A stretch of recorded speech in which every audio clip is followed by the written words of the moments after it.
All right. Welcome everyone. Welcome everyone. We are holding by this Q&A. Gonna want to welcome to this Thanksgiving edition of this Q&A. Maybe we'll speak about Thanksgiving a little bit, but there is something that I'm gonna get to on Tuesday that I definitely want to get to today, and then we'll see how far exactly this goes. But the question was, why did the Jews um become a meek and submissive nation after destruction of the temple? What happened to warrior sage people, like at times of David and Melech, right? King David, the Bnei Yaakov, right? Sons of Yaakov, or valiant warriors who conquered Canaan, right? I.e. the Holy Land. How did meekness and subservience come to be seen as Jewish virtues? I heard a story, whatever, just goes through the whole thing and they'll answer. I heard a story about some Torah giants very much steeped in Musar and ethics. Someone were bothering a lot. The story goes like this. This person was traveling in a boat, possibly drunk, non-Jew, was looking for a place to relieve himself, and he thought to himself, let me urinate on that Jew, and he did that, and the sage did not protest, not even a peep. Didn't even care about what he was doing.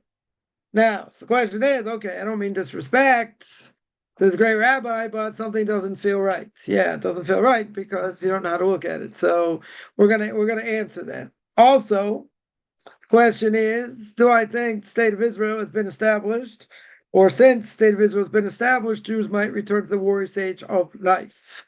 What are my thoughts about Rabbi Meir Kahane, Hashem Yikam Damo? So this is a whatever full-blown question here. So we'll start from the beginning. And the question was why the Jews become meek and submissive nation after the destruction of the temple. Now, even during the destruction, let's understand the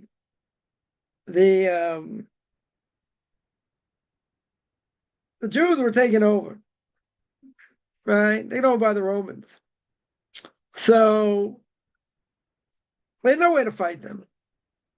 I mean, you're talking about a major world power. Yeah. So they really had no way to fight them. But even so, the Gemara Gittin says that these Biryonim are people that, call them rabble rousers, for lack of a better term. That's what they are. Thugs, right? Jewish thugs, let's say. So what do? They wanted the Jews to fight, go against the Romans. Okay, what they do? What these brilliant thugs, what do? They burnt all the storehouses of food. Now, they had enough food that could have lasted for years. Wouldn't have been able to hold out against the Romans. What do? What do? They burnt all these storehouses of food, the Gemara says. Now, why did they do that? Because they wanted Jews to fight, to be strong. So what do? They starved them. What a great idea. We're going to get the Jews to fight back, get rid of the Romans or whoever, and we're going to starve people. And there was starvation. During that time, there was starvation.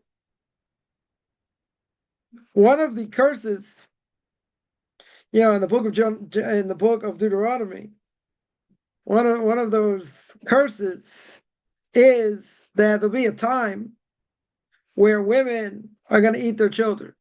God forbid. Happened. There are keynotes, liturgical poems that we read on Tisha B'Av.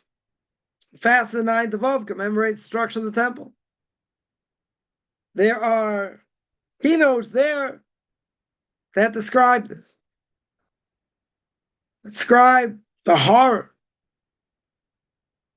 of women eating their children. Now, that's what they wanted. That's what these idiots wanted. They're going to starve people to make them fight. All right, so now let's analyze. Let's analyze. You're right. I would agree. I would agree that, yeah, when the Jews are in the land, they had a standing army. Always had a standing army. Even the time of King David had a standing army. When did they fight? Sometimes God said, go take care of these people, wipe them out. And sometimes they had to fight because they were attacked. But in general, let's make clear. Let's make clear over here that the ideal is Jews don't fight. That's the ideal. Doesn't mean you don't have to defend yourself when you have to.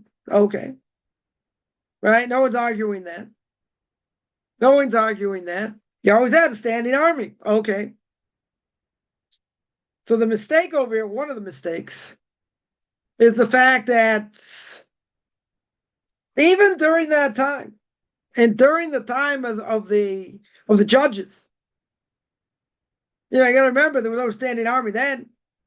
You had judges ruling for 300 years, not a police force. That means they're meek. Doesn't mean they're meek. You think, doesn't every generation, every place need a police force, need an army? Well, it seemed like it. But they didn't have one. The first mistake is that who says we have to be a warrior nation? Where do you see in the Torah that Jews are a warring nation? We'll go to war when we have to. We'll have to defend our homeland. Okay. Very true. Are we out there to make war to make war? No. If God says go out and make war, you make war. Or, the time you have the Sanhedrin, you go ask the Sanhedrin, should we go to war? Shouldn't go to war. It's when we had an Urim V'Tumim, right? That's the Kohen Gadol this question. The high priest, he had the breastplate. Sewed right up. Should we do this? Yes, no, whatever. You need a standing army. Everyone agrees. You need a standing army. Now, you got to understand the time of the Second Temple. How are they going to fight against? You have uprisings. There's Bar Kokhba revolt. You have uprisings. You're fighting against the world power. Or one of the major world powers at that time. So you say, what about, the last open miracle, Hanukkah? You had a ragtag bunch of yeshiva students, Hasmoneans, fought against the mighty Greek army. When did they strike? They only struck when they stuck a pig in the temple. Now, there is the question asked, just, you want to say, they're so meek, why did they fight back? First of all, if they fought back, they're Hasmoneans, right? What do they know about war? Zero. They're Kohanim. What do they know about war? Nothing. But even so, there's a fundamental question that's asked on Hanukkah, and that is, they went to fight the world power at that time, the Greeks. Now, 100 times out of 100, you put them against, you put the Jews against the world power, they're going to lose. Underdog never wins in this case. They will lose. So there's a question. They fought against the Greeks, did a lot of things behind the scenes, right? Sabotages, other things. And they're able to drive the Greeks out. But there's a fundamental question. If they would have been killed, starting up with the Greeks, if they would have been killed, why is that not called suicide? That should be called suicide. Because they don't have a snowball's chance in hell winning at all. But they needed to defend themselves. Why? Because they got to a point they couldn't take it anymore. They got to the point they saw a pig in the temple. They said, that's it. So they devised plans to try and take out the Greeks. Who if they would have got slaughtered? What if in theory they would have got slaughtered? Which they could have. They hid behind the rocks, the trees, the ambushes, different things, and they were able to drive the Greeks out. But it's only because it was miraculous. That's the only reason. Had they been killed, there's a good chance that would have been called suicide. That would have been called suicide. Now, the odds against you are stacked against you. You say, well, God's going to help us out over here. I don't know about that. Maybe it's better to flee. Who says you're going to win? Imagine, well, I have to make a big distinction here. Imagine if America attacks the Vatican. You got one of the major world powers attacking the Vatican. Now, it could be, in the Vatican, they got nuclear weapons and other things. I don't know. Who knows what they have there, right? But let's say let's say the other way. The Vatican's, sick of what America does, this and that, and they attack. They attack like the world power. Suicide. It's ideals, what they believe in. It's suicide. They're all going to die easily. Maybe they'll kill some Americans in the process. I don't know. It's suicide. Why ain't the Hasmoneans taking a task? Why in the world are they not taking a task if they would have been killed? Or even not, they put themselves in danger. They're already in danger anyway. What's the difference? Yeah, they weren't out just to wipe them all out. That wasn't their goal. If that would have been their goal, yeah, then you got to fight back. You got to defend yourself as best as you can. Or flee. But that wasn't their goal. The Greeks, that wasn't their goal. The Romans, that was their goal. Destroy them and send them out of the country. They're rebelling, send them out of the country. They could have stayed. What did rebellion get them? Got them destroyed. You tell me they would have got destroyed anyway. Good. So we'll go to war when we have to go to war. Right? That's the first thing. You say, well, do you have to wait to attack, in order to attack someone else? No. Someone comes to kill you, you can kill them first. You got to be ready. True. But who says that the Jewish people's goal, right? And one of their main goals is to be warriors. Who says that? The Torah says you go to war when you have to go to war. When you have to go to war, God will tell you, go to war, you fight. And God miraculously, hopefully, will protect you. But you're not going to war to go to war's sake. You're not a warmonger to be a warmonger. It's not a Jewish custom. Not a Jewish, let's say better, not a Jewish attribute. Not a Jewish attribute. So, second part of the question, what happened to the warrior sage people like King David? He was unique. Not everyone had Torah and the power to lead the Jewish people at the same time, right? You had leaders that, didn't have so much Torah behind them. Listen, yeah, Joshua, right? He fought also. He had to. What, God told them, go and you're going to cross the Jordan, you're going to fight these nations. Because he had to. He became a great leader. David HaMelech was a great fighter. Okay. Well, let's think about this. He fought all these wars. He never had any menuchas and nefesh, never had any rest. His kids wanted to overthrow him, kill him. And he had so much blood on his hands, was not allowed to build the Beis HaMikdash. He was not allowed to build the temple because he had so much blood on his hands. Now, you're going to say he's a great warrior, right? But what did David HaMelech say? Look at Psalm 27. All I want to do is dwell in the house of God. Does that sound like he wants to be, a warrior sage? Doesn't sound like that. He wants to be a sage. He wants to learn. That's all he wants to do. Let me dwell in your house. He not saying, boy, let me kill all these Philistines. Let me go to war all the time. Let me have all this blood on my hand. Okay. There were things he had to do. But was that the ideal? Was King David himself like relishing in the moment to be this warrior king? What he wanted, what he had to do. It's part of the job. You're the king, gotta go to war. Okay.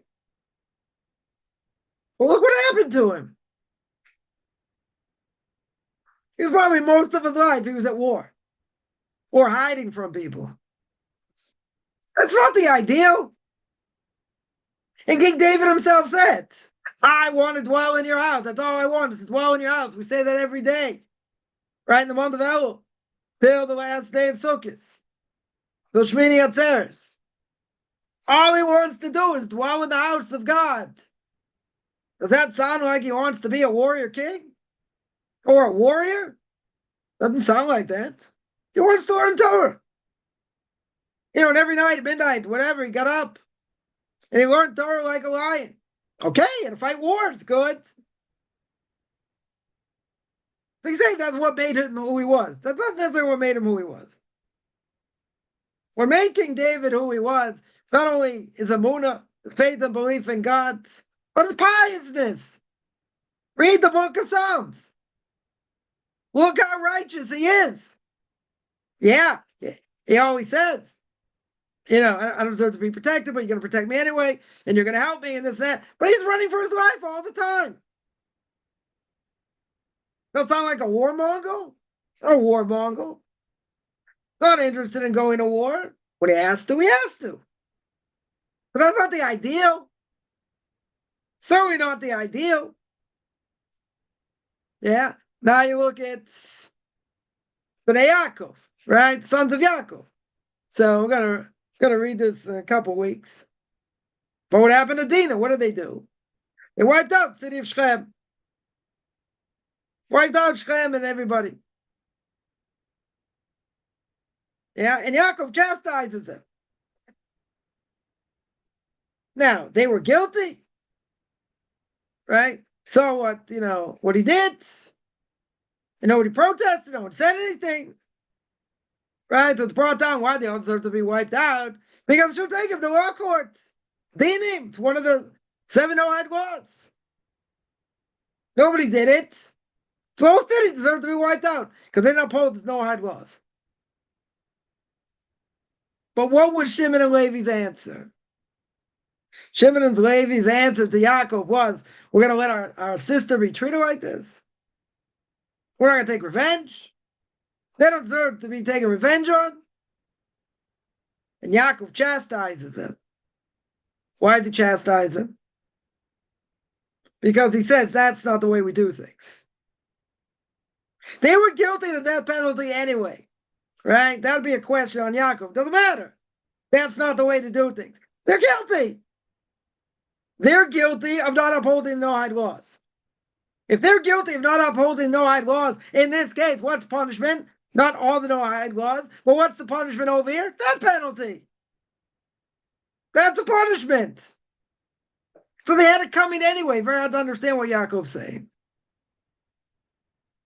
But what's the answer, though? He says, you're right. That's how luckily deserves to die. But it looks like you're taking revenge. Makes you look like a warmonger. Right? You're taking revenge, makes us look bad. Doesn't matter, that's what the halacha is. True. That is what the halacha is. But you don't do such a thing and put everybody in danger. Doesn't matter how powerful they were, whatever. You don't put the Jewish people in danger because you're upset what they did to your sister. Now, is Shechem guilty? Yeah, they're guilty. They're guilty. Deserve death penalty. Well, what does Yaakov see? So you're bringing a wrong proof here. Because what does Yaakov say? That's not the way we do things. That makes the Jewish people look really bad. Yeah. So you're right. They're also warriors. They're also very powerful. And that's the whole question where Yosef sends away all his servants, and he's left with his brothers, they could have killed him straight away. They had the power. They could have taken over most of Egypt if they wanted to. That's how powerful they were. So Yosef put himself in danger in front of his brothers. Didn't know that he knew that these were his brothers, but he put himself in danger. 100%, he put himself in danger. Could have killed him. 100% could have killed him. Yeah, does everyone know how powerful and strong they were and what they could do? Sure, but you use it when you have to. Use it that we're not saying, okay, hit me again. Go ahead, hit me again. We're not talking about that. You get a right to defend yourself. True. And if someone comes to kill you, kill them first. That's halacha. You kill them first. But you can't bring an example from them. You're talking about apples and oranges. They wiped out all of Shechem, even if they're liable. Even if the people of Shechem were liable, because they didn't uphold the Noahide laws. Yaakov says it wasn't a good thing to do. It made everybody look bad. Made everybody look bad in the eyes of the nations. He chastises them right before he dies. He calls them out, right? He takes all the sons and tells them what's going to be with them and what they represent, right? By Shimon and Levi, he calls them a kli chamos, weapon of destruction. Literally a weapon of, destruction. We'll call it destruction. Chastises them. Well, what did Shimon and Levi say? This is what they're going to do to our sister. We can't do anything against them. What does Yaakov answer? That's not our way. That's not our path.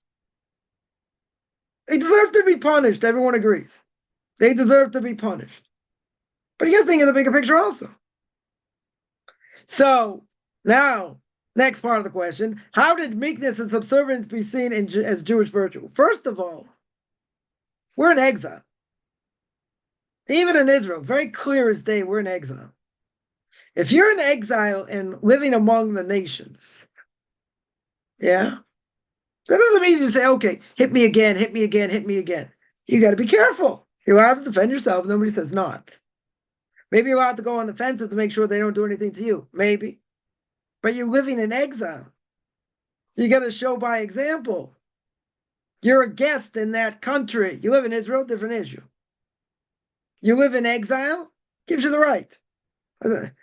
Or it gives you the right. It doesn't give you a right to do anything. Again, you have a right to defend yourself. Let's make clear.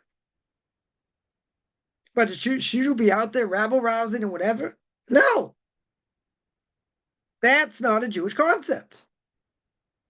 Totally not a Jewish concept. Right? So we're not talking about, go ahead, hit me again, hit me again. See, some people say by the Holocaust, say, we're not going to go to the slaughter. We'll never go to the slaughter again. It's the stupidest thing somebody can say. You think the Jews were interested in going to slaughter? First of all, they didn't know what was happening. And even when they did know what was happening, and they got surrounded, they couldn't get out. And they were starving to death. They had no weapons. Okay, there were some uprisings. You did have some uprisings. Some people escaped during the partisans. There were a few uprisings, got squashed. Okay. You want to tell me everybody else? I've heard this argument before. It's a silly argument. Because first of all, they were surrounded on all sides. Second of all, at the beginning, they know what's going on, right? And third of all, they've been starved to death. They've been starved to death. Again, you had some people, that did strike back and this and that. In this case, they couldn't. What's like, we're just so meek. We're just going to go to the slaughter. What could they have done? They had no help. They had no weapons. And they were starving to death. What in the world could they have done? There's a lot of psychological warfare also. German, Yimach Shemam V'Zichram. May they be blotted out. May they rot wherever they are. They used on them also. There are a lot of different factors involved. So someone's going to say, but come on. There were some who joined the partisans. There were there were some revolts. Okay. But more than like, well, what were they supposed to do? You say they're supposed to organize. They couldn't. They were slaughtering people day in and day out. Not to mention the fact that people were starving. And any strength. So you say, well, at least they could have fought back and, maybe hurt one or whatever. Doesn't matter. That's being called meek. Yeah. They're being starved to death. There's no way for them to get out. Yeah. And they're being slaughtered left and right. The Germans weren't stupid. They knew exactly what they were doing. Mechanical slaughter and psychological warfare also, even the ones that survive. No idea. Day is night, night is day. It's one of the curses, right? That was the Holocaust. People run, trying to escape this, that, but like, could they do? Tried to hide in the forest. Some of them got out. But most people don't know the Amish, came from Germany. Everyone thinks the Amish are so quaint and this and that. They did their best to turn in Jews. Go look for them. Hound after them. Those were the forefathers were. Most people are not aware. But even so, okay, so you had some. They're able to escape and able to fight back. Good. The vast majority, what could they have done? What could they have done? Now, so someone claims this meekness and subservience, when did it become a Jewish virtue? It's always been a Jewish virtue. What do you mean when? When has it been that we should be on the offensive all the time? And we should go to war and be warmongers? Who says? If you have to fight, defend yourself, okay. Right? That you have to do. That you have an obligation to do. But I have to go on the offensive? For what? You got to remember, you're in exile. You're subject to the nations. You're not living in your own land. That's a huge difference. You can't just do what you want. Right? So, if you're living as a minority, in a very significant minority, we're going to start up with. Doesn't mean you don't have a right to defend yourself. I'm not saying that. But, what's the better thing to do, let's say? So you say a person gets picked on, they should defend themselves. Yeah, then they might get pummeled also. It's always better to walk away. Certainly always better to walk away. Some people say, no. You get picked on, you have a right to defend yourself. Okay. If you want to. I would say just much better walk away. I say, no, gotta get my hands dirty. Gotta fight these thugs. Gotta stand up for myself. I'm not saying you have to get beaten down, do nothing. I'm not saying that. That's it. If you have to fight back, you fight back. Doesn't mean you just have to take it. But one part of this equation that is seriously missing is the fact that you're living in exile. You don't have a right to do whatever you want to do in exile. You're living in exile. Right? So who says you can do what you want? Again, does that mean you can't defend yourself? No, but you've got to be careful not to make a desecration of God's name either. No, it's a fine line here. So we're not interested in fighting other people. We're not interested. If we have to, we will. Very good. But if you're not on your own land defending yourself, you need a standing army in your own land. True. King David's time, no different than today. You need a standing army. That's very true. What do you do when you're not in your own land? You start out with people, you should be like everybody else. all it means is that, yeah, someone starts up with you. It doesn't mean you have the right to defend yourself. You can't. You might get pummeled, but it's not saying you can't. Starting up with people, that's wrong. You're an exile. You have a right to defend yourself. There's no question. If someone makes fun of you, whatever, you have a right to answer back. But, at the end of the day, you got to see what's going on here. Look at everything that's happened since October 7th, all the college campuses, this and that. You see, Jews don't have a right to defend themselves.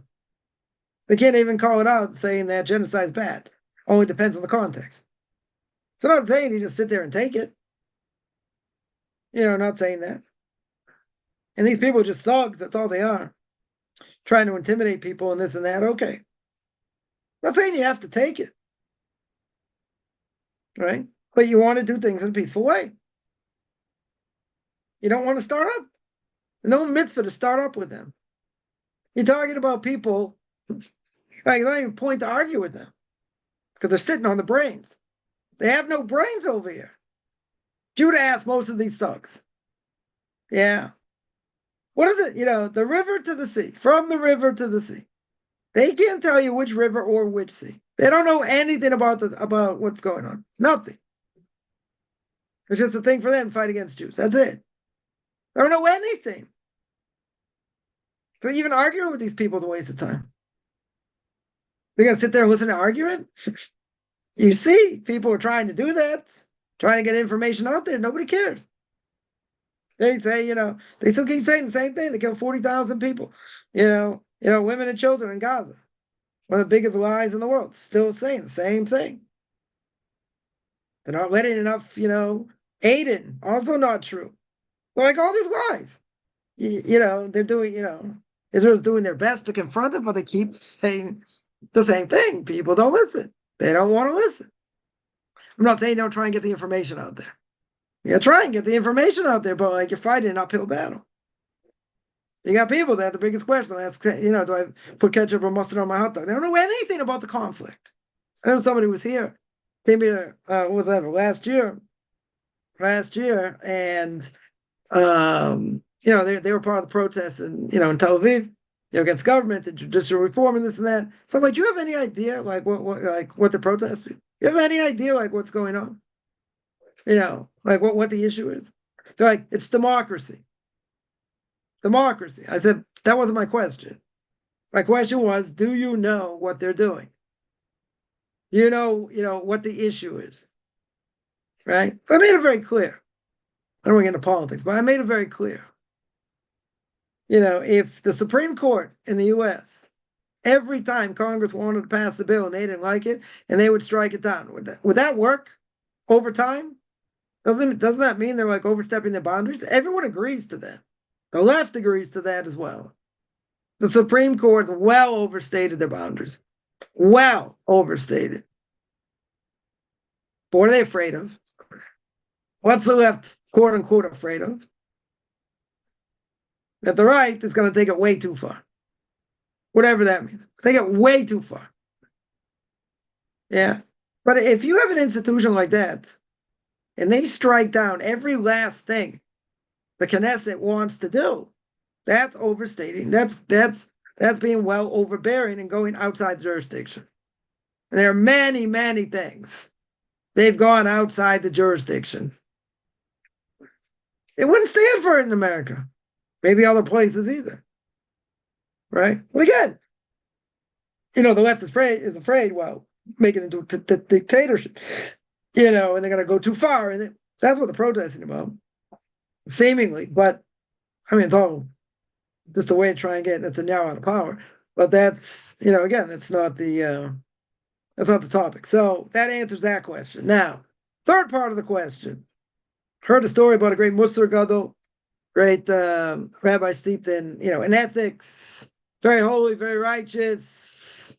And it goes like this: traveling on a boat, drunk, non-Jew, looking for a place to relieve himself. He relieves himself on this Jew. So he says, let me urinate on him. He doesn't say anything, doesn't protest, not even a peep. Didn't even seem to care what was going on. Now, What does the person say? I mean, no disrespect. Okay. Right? This is great, Rabbi. Very good. Something about the story feels strange to me. What? Let me ask. Let me ask. Let's say this person is really righteous. Like, nothing in the world bothers him.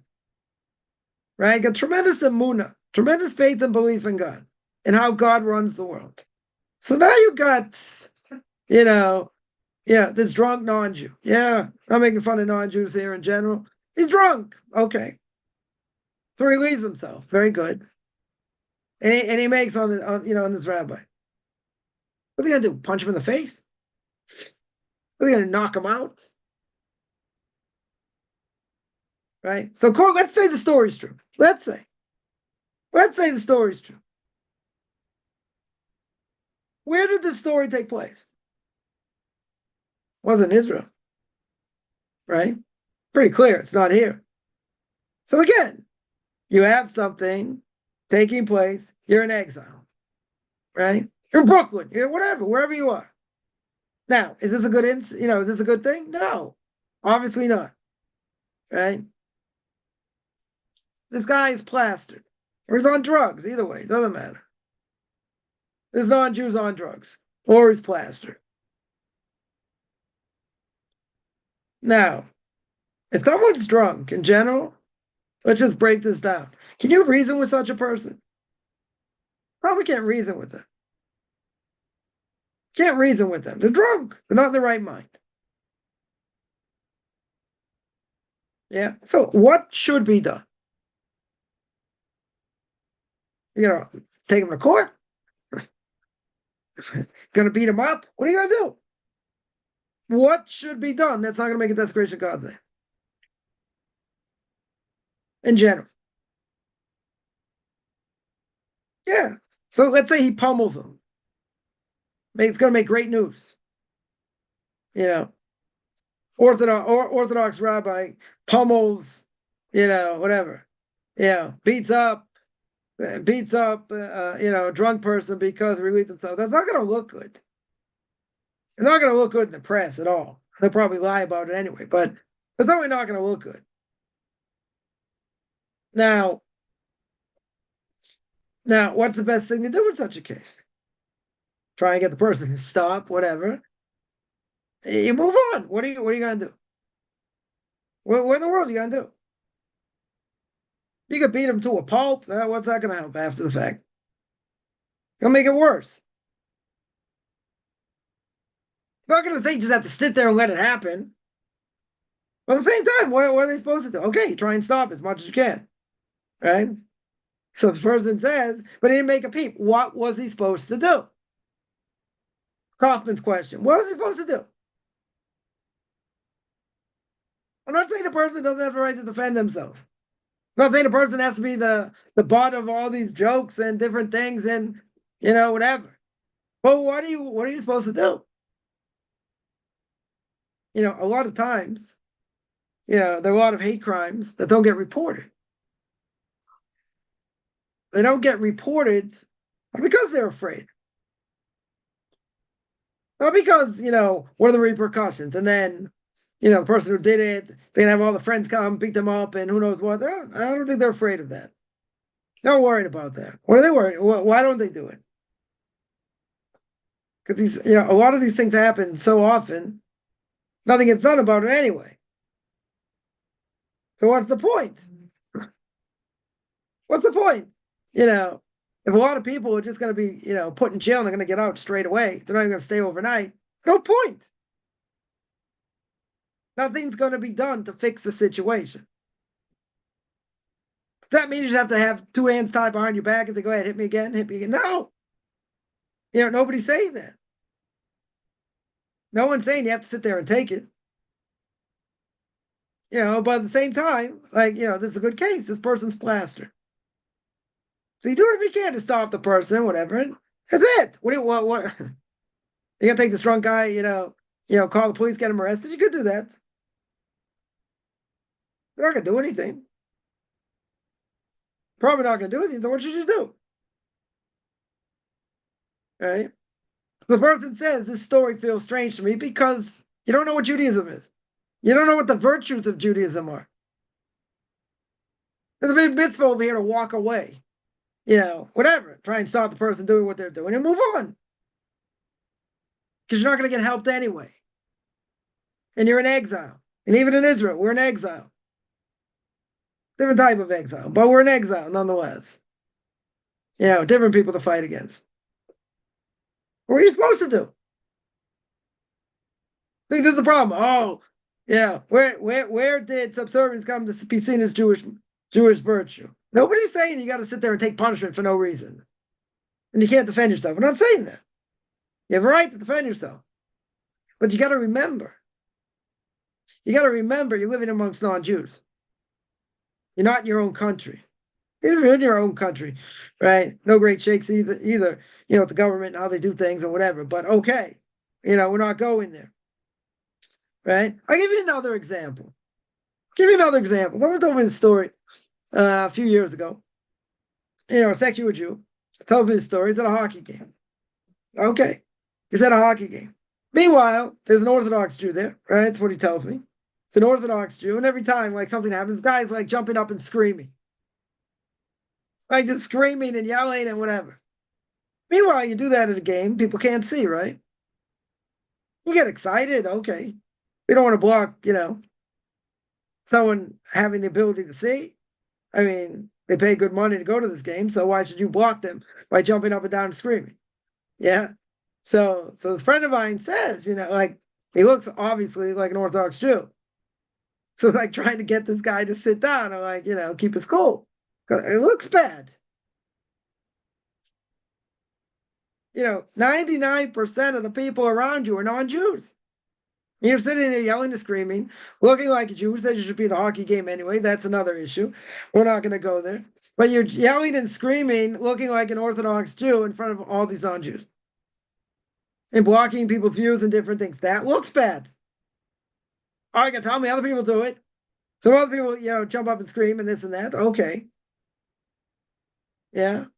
A lot of people are probably going to, slam them and tell them to sit down, so they can see. Okay. You don't want to be that person. Even if you're there, you don't want to be that person. You're there to watch the game like everyone else.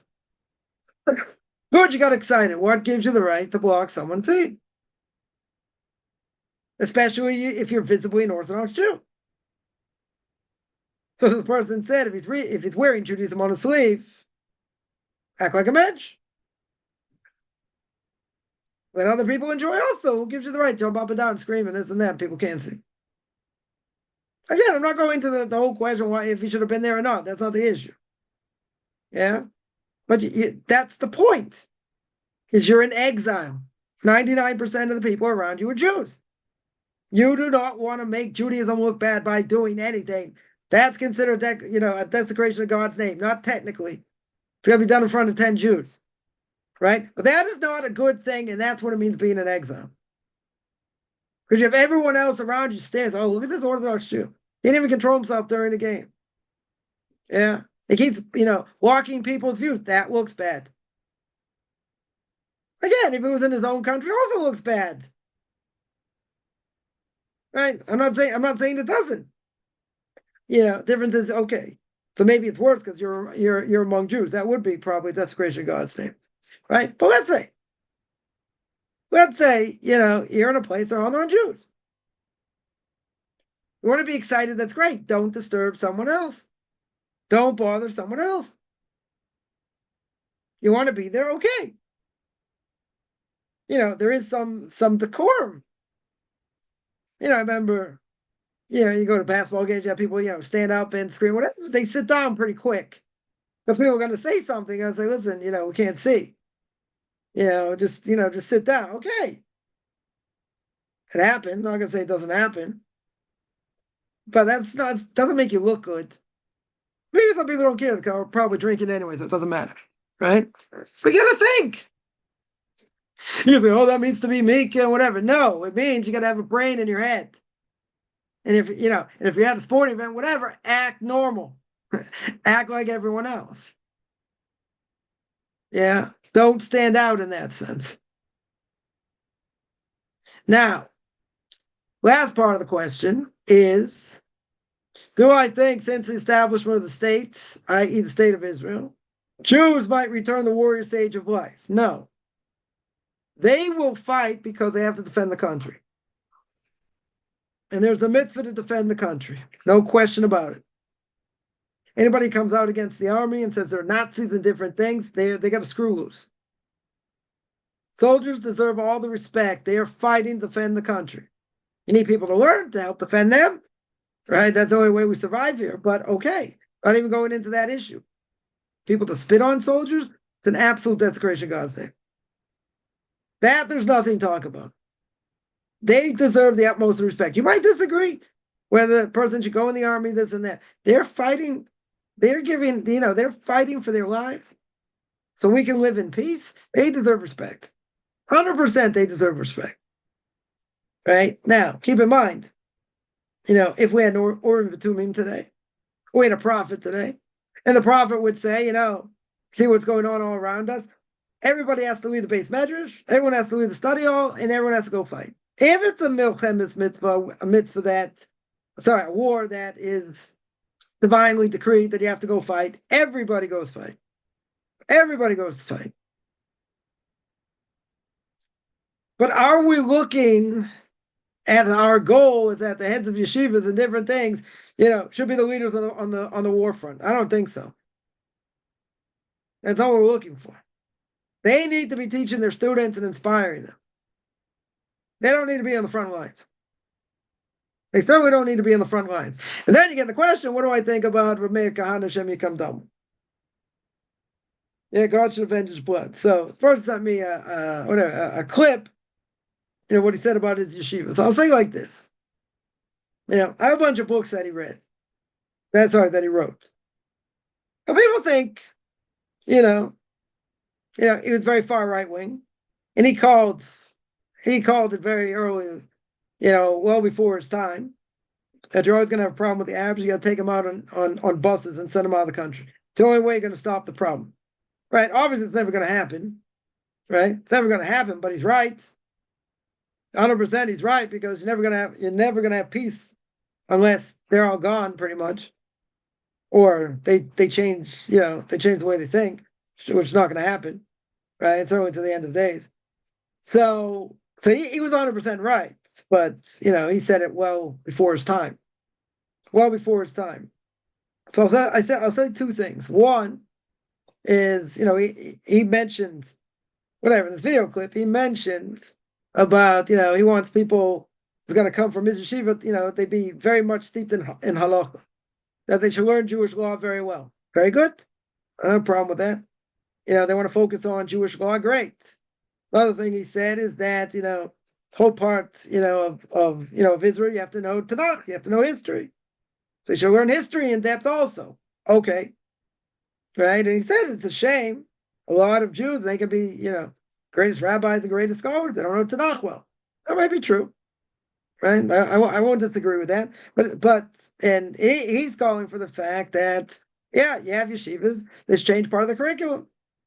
They should have part of the curriculum, learning Tanakh in depth. Now, that's not going to happen.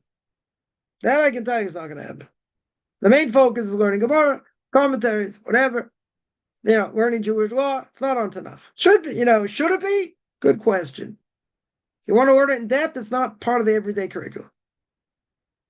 Right? There are yeshivas for beginners. They have classes in that because, there is a lot of background they're missing. If a person grows up religious, they got the background in Tanakh. I'm not saying you shouldn't learn it. It's not going to be the main part of the curriculum. Right? And that's what he was calling for, and no one's going to listen to him on that. Not in the Hasidic world, not in the modern Orthodox world, not in the Elder Orthodox world. Maybe the modern Orthodox world, maybe. Maybe they'll have classes in Tanakh also. Right? In the Elder Orthodox world, no. Main thing is going to be learning Gemara. That's it. Right? That's it. Gemara, Halacha, Musar. That's it. Not even Chumash. You have to learn Chumash with Rashi. Try and learn Chumash with Rashi every week. With the Parsha, it's very rich. There's a lot of things there, in the Torah portion of the week. But they're not going to be part of it as part of the curriculum, that an hour a day or 45 minutes, as part of the day, you're going to learn that. That's part of the, as part of the yeshiva curriculum. That's not going to happen either. You have to learn that on your own. Books on Jewish philosophy, Muna, this and that. You're going to learn on your own, right? They did fix a time to learn Musar, right? Usually like for about a half an hour, 20 minutes, half an hour. That they fixed in the curriculum. But all these other things are extra. You should learn them. You're going to find time to learn them, but it's not going to be part of the daily schedule, right? So what he was calling for in that clip, that's never going to happen. In the mainstream, outdoor Orthodox yeshivas, not going to happen. You have to get it on your own. You have to learn this stuff on your own. I used to learn at night. That's what I used to do, to play catch up. I learned caught up in Jewish law, caught up in Chumash, Musar, Jewish philosophy. That's how I learned all this stuff. I would learn for like an hour at night, different topics, different things. But that you're not going to get it during the day, right? In a normal schedule. And I went, we had a Chumash here actually, whatever. It's like about Shuv Yeshiva. It's a yeshiva for returnees to Judaism. So most people don't know Chumash, so they had to teach it. But in most places they know Chumash. Okay. Now there are places where head of yeshiva will give a class. Let's say, maybe Friday night on Chumash or something, but it's not part of the main curriculum.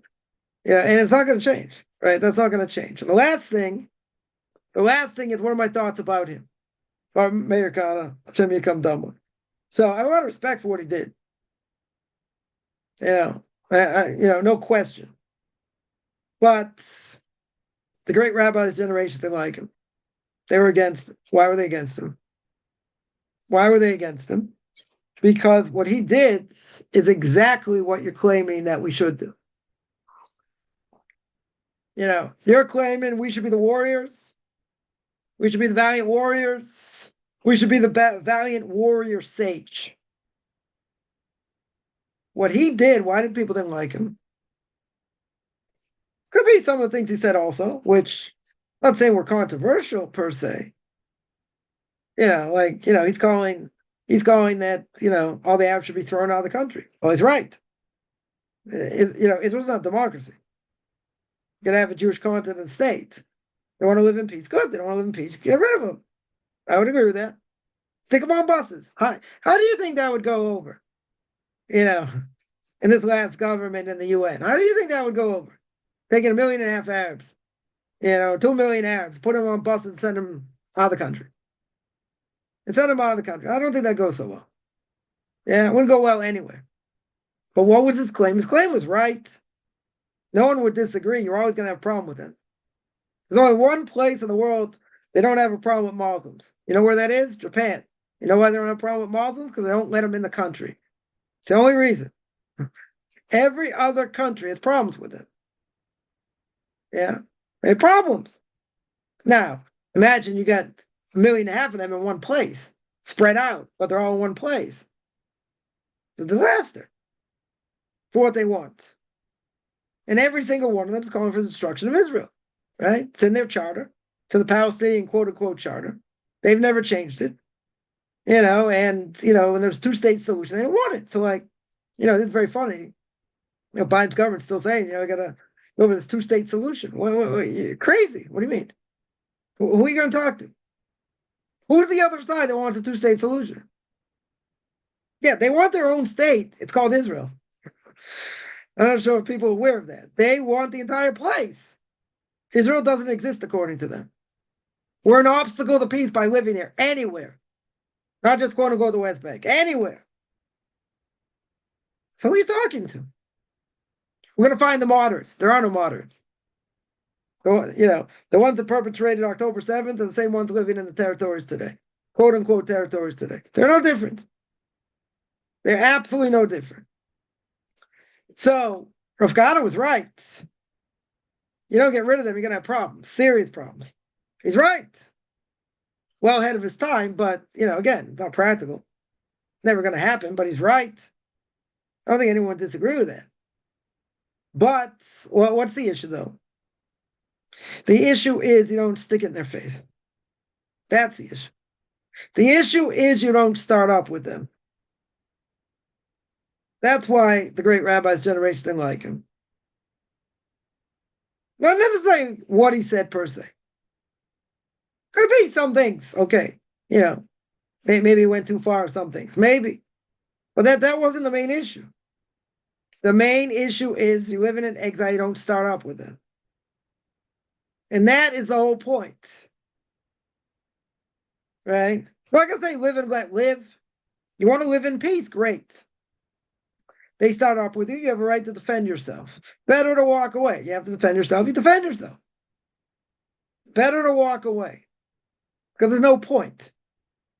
You're in exile. You live in as a guest in their country. They're reminding you. It's a good reminder that you're in exile. Very good. But what if the person then turned around and told them off, in so many ways and made them feel like a piece of dirt, even if they're right? Even if they're right, they quote their own Bible against them, they show them proofs against them, they flush them, in my language. They absolutely flush them and ram it down their throat. Is that a good thing? They deserve it. And that wasn't my question. Is that a good thing to do? If you're a guest, you're a guest in their country, quote unquote. You don't start up with them. No matter you think you're right, you think you need to defend God, whatever, God can defend himself. You do not start up with non-Jews.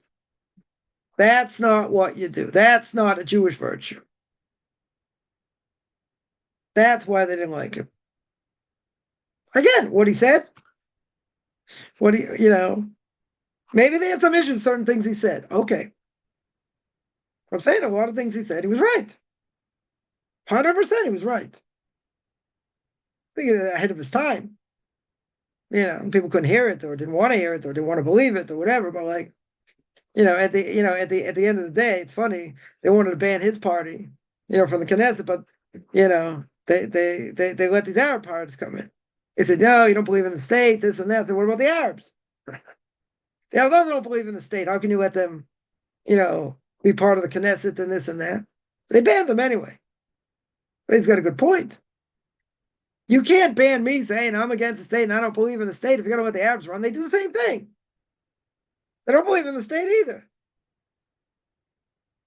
They want the destruction of the state.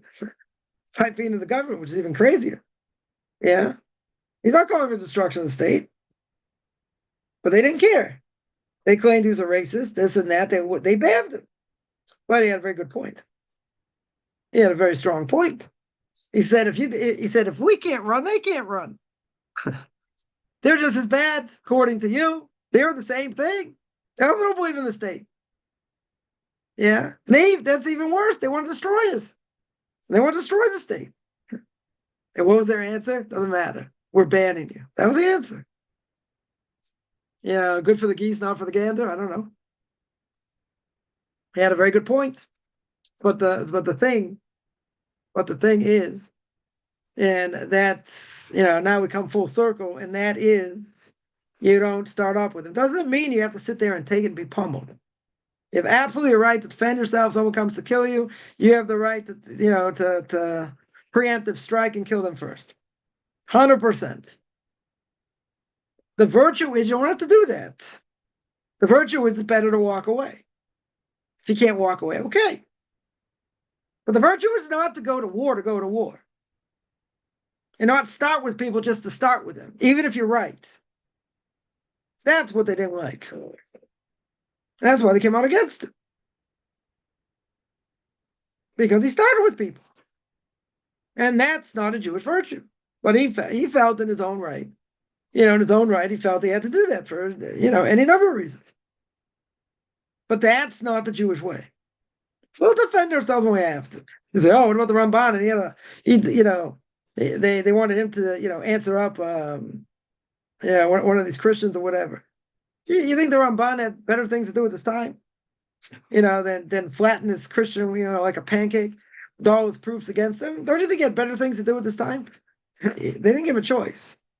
It's like, if you don't have a Jew who's going to answer over here, we're going to expel everybody. Okay, so yeah, you had to do it. You had a lot of better things to do at this time, promise you that. But when you're forced to do something, you do it. You got to go to war, you do it. You got to defend yourself, you do it. But is that what you want? Is that our goal? We're looking for, these righteous warriors? Don't you think they'd rather just be sitting learning than have to go to war? As we said, King David said in Psalm 27, let me dwell in your house all the days of my life. What does that tell you? He doesn't want to go to war. He doesn't want to go fight everybody. He doesn't have to. He didn't have a choice. And not only that, because he had so much blood on his hands, he didn't have the ability to build the temple. God didn't allow him to be part of building the temple. He gave it over to his son. Gave it over to King Solomon. He had it a lot easier. He didn't have to fight any wars. Father did all that. So he had so much blood on his hands. Think about it. If that was the idea, let him rebuild the temple. Right? Let him rebuild the temple. And the answer was no. Yeah. So I've gone on here for a while. Someone's going to ask me about Thanksgiving. Yeah, I'll deal with that in a second. I'm going to see if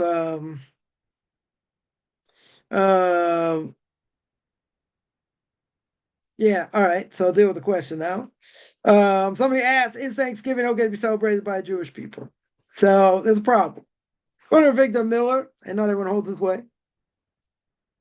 Most rabbis don't hold this way, and that is Victor Miller held it was idolatry. It was 100% 100% idolatry. 100% idolatry. Everybody else pretty much held it's not idolatry. Now, what is Thanksgiving all about? I mean, if you know the history, I don't see how anyone can celebrate it. Right? If you know the secular history, you know what happened. They got together with the Indians, made peace, and they slaughtered them after that. Right? So if you know anything about history, that doesn't really bode so well. But I will say that there are people that do celebrate it. Most people that probably celebrate it are probably more Orthodox. Right? Thankful for the country they live in, thankful for, the freedom, whatever. Very good. There's another issue, though. The other issue is that you're not allowed to go in the ways of the non-Jews. Right? You're not allowed to go in the ways of the non-Jews. Now, for Jews, that's a big problem. That would be a big problem, because they're even going to tell me, according to everybody, or most rabbinic authorities, right, we're going to say it's all about turkey and football, right? Not necessarily in that order. It's about family. It's the biggest travel day of the year, right? Kind of crazy people travel on Thanksgiving. It's biggest travel day of the year. Okay. Even so, why is it not a problem with going to the ways of non-Jews? You're going to say, what am I doing? Getting together with family, you're having a meal. You get to, get together with family another time, right? Who says it should be done? There's a question. Moshe Feinstein asked the question. The person had a bar mitzvah, right? They're 13 in a day. It happens to come out on Thanksgiving. I'm allowed to make a bar mitzvah celebration on that night, and he says no. He says shouldn't do it. Now again, what's the issue here? You're going to say it's not idolatry. Okay, so it's a problem. Why should it be a problem? And the reason it should be a problem is you go in the ways of non-Jews. It doesn't matter if it's not a religious thing, and it's not a pagan thing. Let's say, no offense to Victor Miller, no one else holds that. It's not a pagan thing. Didn't start out as a pagan thing. Yeah. And even, so a person will say, well, even if it did, it's not that way today. Right? It's all about, football and turkey. Good. So it doesn't mean anything. Good. All I want to do is get together with family and have a meal. But why is that not going in the way of the non-Jews? That's a bigger problem. I know, if it's idolatry, it'd be a worse problem. But there's also a problem. Because technically there are things you say, well, it's not so bad. Really shouldn't be forbidden. But the reality is what's going on. You are going in the ways of the non-Jews. 100% you're going in the ways of the non-Jews. So why is that a good thing? Even if it doesn't mean anything. Or a person will say, come on, December 25th for a lot of people, they're not Bible thumpers. Okay, this is the problem because it's pagan. That's a different issue. You gotta say about people who don't even believe in it. Even if they have a tree, it doesn't really matter. It's like custom of the forefathers, but it doesn't mean anything. They're not attached. Not attached to idolatry in this case. It's what it represents. That's what it represents. I would say. So I say it shouldn't be celebrated. I had people tell me like, "Come on, your kids didn't go to school. Your kids went to school when you were in the States and on Thanksgiving." I said, "Yeah." It was like that's sacrilege. That's awful. I said, "Why? What does that have to do with Judaism? We're thankful every day. We need a special day, turkey and football." I know someone. All right, they were more modern Orthodox, but they would buy a turkey before Thanksgiving, eat it, and put it away and eat it on Hanukkah. Okay. Well, in the other Orthodox community, it's like another day. Everything shut down, so it's a day to learn. That's what a person should be doing. Should be learning. Because you can't work anyway, right? Everything's shut down, right? But for a non-Jew, if they wanted to get together with family, and that's the best time to do it, and not on Shabbos or festival, then yeah, all right, it's going in the ways of non-Jews. If you want to make a stink, you could, right? But for the sake of family harmony, I would say it's probably not worth it. But for Jews, it's an issue. 100%, it's an issue. Someone told me the other day, they came to visit Israel and like people thought they were crazy. Like, how can you not be around for Thanksgiving? And they look at him like he's a wacko. And like, thank God, his head's screwed on straight. Thanksgiving doesn't mean anything. He's a non-Jew. Well, at least in the moment. See where he ends up. But like, he said it doesn't mean anything. The stupid thing. Come on. It's so you say, okay, it's good to see family. Maybe it is, maybe it isn't. Whatever. That's when family gets together. Okay. That's the only time you can get together. That's the best time to do it. Doesn't interfere with Shabbos, doesn't interfere with festivals. Best time to do it. So then you got to pin me down and say, but isn't that going in the ways of non-Jews? Yes. You don't get around that issue. But for the sake of family harmony, you bring it down a level. Again, the whole thing is a stupid thing. Yeah. Can't find any other time to get together. No, they make it on that thing. Okay. But that's going in the way of the non-Jews. That's the problem. And there are a lot of things like that, but there's a much bigger topic. But there are a lot of things like that. That's the most important thing. Not that it's a religious thing or it's a pagan thing or whatever. It's doing things that non-Jews do that Jews shouldn't do. They just shouldn't be part of it. Why should they be part of it? So you have a lot of synagogues what they do on Thanksgiving that they don't celebrate it. They have classes. They have like all day learning. Yeah. What else are you supposed to do? You don't have to work. You're off. You should be learning. The whole day is a wasted day. Most things aren't open anyway, so it's funny on like December 25th, what do secular Jews do? They go for Chinese food and go to the movies. Right? Chinese food places are open because, they don't hold by December 25th. Right? Nothing else is open, so they go to the movies. So people did. I'm sure they still do. Some of them. Whatever it is. But yeah, it's going in the way of non-Jews. That's the problem. That's the problem. But again, if it's a time to get together with family, it's the only time to do it. If you get along with family, then I would say to do it. Otherwise, no reason to do it. Listen, I would say like this: if you get away with it, you're not going to make a big stink if you're there or not. Then there's no point to go. Then even if you go, it's not like, oh, the greatest sanctification of God's name. They're going to say, oh, wow, look, this person wants to have a connection with family and this and that. They'll just say, okay, right-wing fanatical, they won't even celebrate Thanksgiving. Like someone doesn't celebrate Thanksgiving, Americans think they're crazy. They think they're absolutely nuts. It's all about high school football. You got, parades. You got other things, and people get together. Families get together. That's what they do. People travel all over. It's the biggest travel day of the year. Okay. And what do they do when they get there? They see family. It's turkey and football, usually. That's what it is. But again, even if it's so innocuous, nothing really bad is going on, let's say, you don't get around the problem of going to the way of the non-Jews. You don't get around the problem. There's just no way around the problem. Yeah. So a person wants to stand strong and say, yeah, we're not going to do it. It's not going to make so many waves good. If it would make waves, I say, then you should go. Then you should go. But, if it's something like around December 25th or whatever, then you can't go. That's a different issue. Right? That's not just going to the ways of non-Jews, it's paganism. Either they don't look at it that way, that's what it is. So you're giving credence to something that's false. That's pagan. That's okay. That's a different issue. That's a different issue. Even if they don't really celebrate it, they just get together, it doesn't matter. That time is a problem. And this year, actually, it's interesting.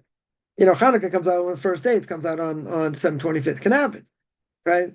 Someone was telling me this the other day that, yeah, it's kind of funny the way it happens like that. Yeah, well, it came after a leap year. Holidays were late this year, right? They're very late, right? Sukkot came out the latest. Probably usually comes in the middle of October. So Hanukkah can come out much later. Hanukkah can come out the end of December. So there are times it does overlap. Sometimes the beginning of December, sometimes the middle of December. Maybe at one day here or there, maybe. Sometimes you don't have anything. This year it's like same time, exact same time. It's just the way sometimes calendar works itself out. But at the end of the day, it's a pagan thing. So even if they're doing it a custom of the families, and their forefathers, and they're not Bible thumpers, doesn't matter, right? That's a bigger problem.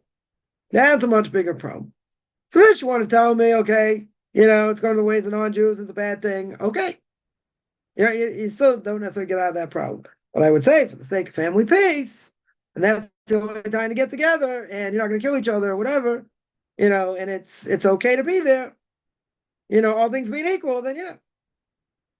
Then it's not then it's not a bad thing. I'm not saying you have to. Family harmony is worth something, but if you don't get together with family anyway, and it's only going to cause you aggravation, then yeah, then there wouldn't be any point. So, that's what I would say. That's what I would say about. That's what I would say about that. Someone asked, "What's my opinion on Isaiah 53?" So I'll just say that anything the Christian is going to tell you that this is a reference to JC and all that, where they're cherry picking verses, and taking things out of context. I will say, if you're going to look at suffering servant, of Isaiah chapter 53, right? The only thing I'm going to say is you got to look at Isaiah 52, 51, 50, and 49. You cannot take 53 out of context. Well, see, this is a reference to JC. Well, there's a problem, because it talks about suffering servant being the Jewish people in the previous chapter, and the chapter before that. How can you now say it's talking about him? Cannot take that out of context. I mean, they do. They take everything out of context, right? But how can you read Isaiah 53 without reading Isaiah before that? Because chapters before that are very clear. The suffering servants of Jewish people, nothing to talk about. All of a sudden, 3 chapters later, going to use the same language. You're going to say, no, it doesn't refer to that. It refers to this. How can that be? How can that be? It can't. You can't tell me mid-sentence it all of a sudden changed. And how you look at it, because you have other chapters in Isaiah to tell you what it's talking about. That's what you have. You have other chapters talking about, that is a reference to Jewish people. Very good. So how can you say 2 chapters later it's not? Or 3 chapters later, whatever. Context is the same. Context is the same. So that's what I would say. Psalm 22. I don't know what the reference is here. Let me see.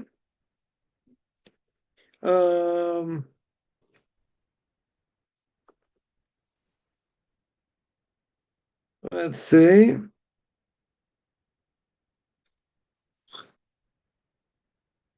Yeah, it's talking about God forsaking the Jewish people. Okay. Again, you understand this prophecy also. Anything that King David wrote was divine inspiration. No question. It's clearly talking about the Jewish people, though. I mean, 1 second. Why is this not?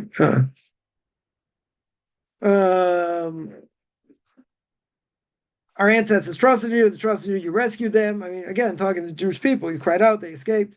They trusted in you. I'm a worm, not a man. Yeah, again, it's an allegory, right?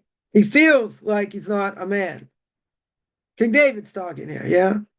So he feels that he's no better than a worm. Yeah? Doesn't mean he's not a man. Literally, he's a man. Yeah. Yeah, and when he sees me, they're gonna mock me, right? I mean, clearly talking about the Jewish people here. Um, yeah, it is kind of funny the language you say, verse 10. It says, "You drew me from the womb, you made me secure in my mother's breast." Very good, but that can't be a reference to him. Cannot be a reference to him. He took me out of the womb. Why did you take me out? She gave birth. I'm not talking about a miraculous birth. I mean, you gotta work very hard taking this out of context. Yeah.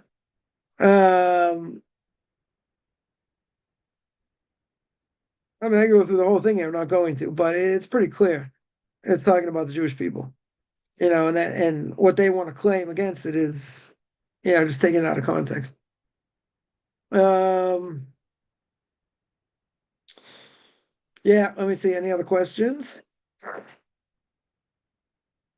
Is no Noahide allowed to play chess and checkers? Why not? Not a problem. A Jew, if they can't learn or whatever, they need to relax. They could do that also, probably, right? But otherwise, I would say, it depends. For a non-Jew, it's not a problem. Non-Jew, 100% not a problem. Definitely not a problem. Someone asked about Jeremiah chapter 10. Let me see quickly. 1 second.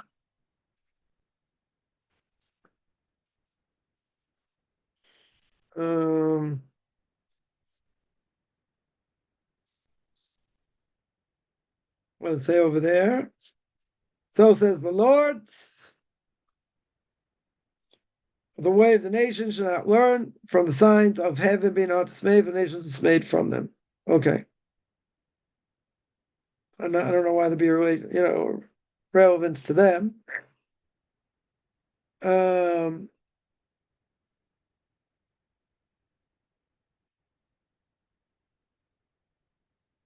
me see one thing here.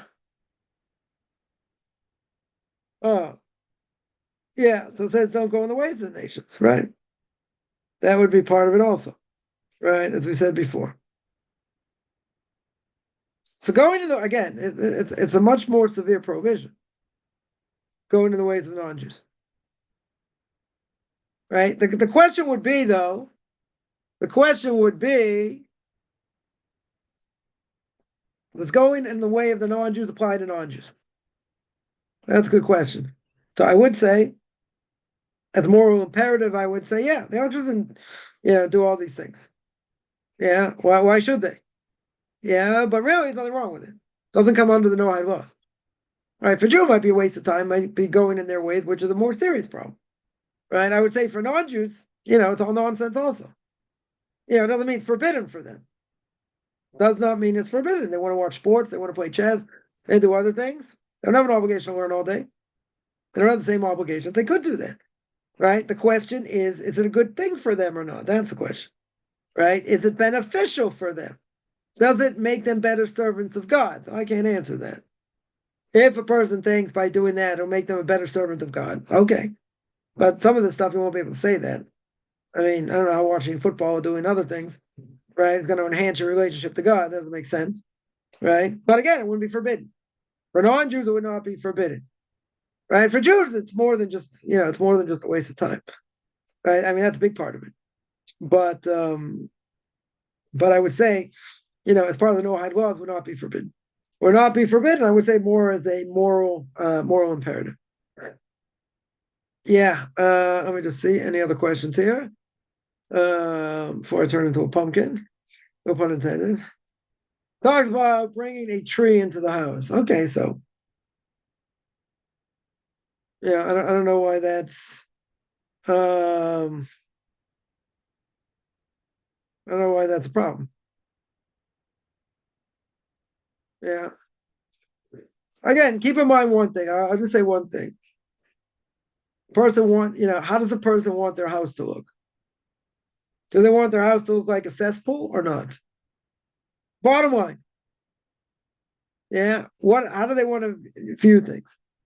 Would you bring a cesspool into your house? Some people would. Victor Miller, blessed memory, would say, people have this, special room in their house called the family room. Yeah. It's a family room. It's unbelievable. You got this nice furniture, whatever. And then, you stick a toilet right in the middle. i.e. for a TV set. Yeah, he says stick a toilet right there. That's what it is. Yeah, it's total waste of time. Yeah, definitely total waste of time. But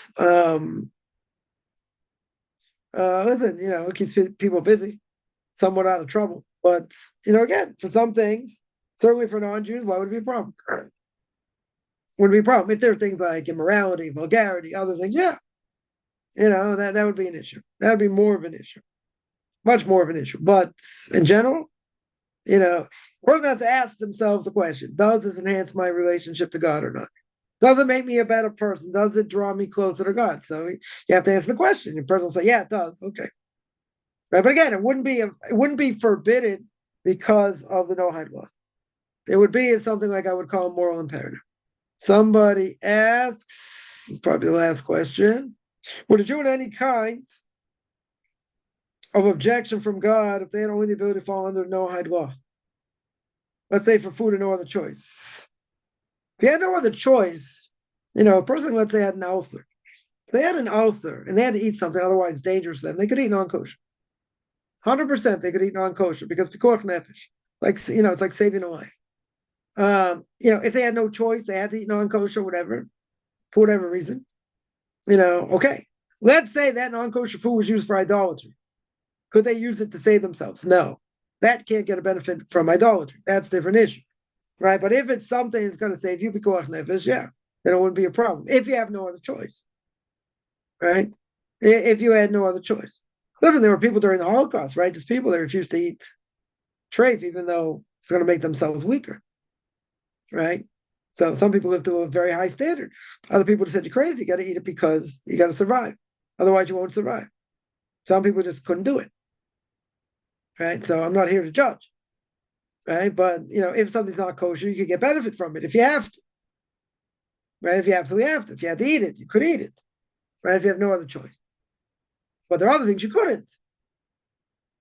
But again, what happened, a person was starving, the only thing edible is a cheeseburger. That's forbidden to get benefit from. Yeah. Otherwise you're gonna die. Yeah, you can eat it. Same way you could eat it, save your life. If it was something idolatrous, it'd be a different issue. Second part of the question is also if they did, what's the process of proper forgiveness? So proper forgiveness, we don't have a temple today, so what's the proper forgiveness? You have to have regret, remorse for what you've done. You got to say you're never going to do it again. You got to make a plan how you're not going to do it again. And you have to go through Yom Kippur. You have to fast and go through Yom Kippur. If it's something you did between man and God, that should be enough, unless it's a desecration of God's name. Then you have to suffer, and then you have to die in order to get atonement. If it's something between man and man, then you don't get atonement no matter what you do unless you ask the person for forgiveness. That's the main way of that's the main way of repentance, even if they did it by accident. If they did it on purpose, right? That would be the way, even if they did it on purpose. But person, I'll just say this: you cannot do something on purpose and say you're going to repent and that's going to take care of it. That's a problem. That for sure is a problem. That won't work. Yeah, I think I'm going to stop there. I do this every Tuesday and Thursday, 10 o'clock Eastern Time, 5 o'clock Israel Time. Anyone has any questions, find me on Facebook at Mar Chaim Kaufman, Beyond Orthodox Conversion Judaism, orthodoxconversion.com. Beyond Orthodox Conversion Judaism on YouTube. There I get videos on Q&As, that's our fathers. Book of Leviticus. Send me an email, rabbichaimkaufman@gmail.com, RBBICHAIMCOFFMAN at gmail.com. Wish have a good beginning of the day, middle of the day, end of the day, depending where you are. And everyone have a great